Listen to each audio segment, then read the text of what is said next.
Dito na tayo ang atong guma nga gibalaan natong duha, ang lagad ay handumanan sa gugmang gipanungkatan.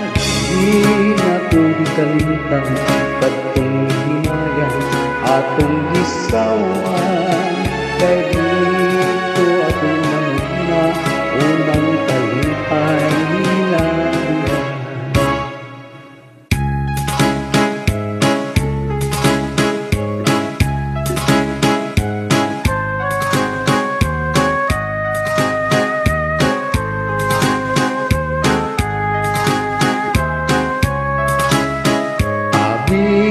Kung naguba na unya naton as ug nawala na nagpa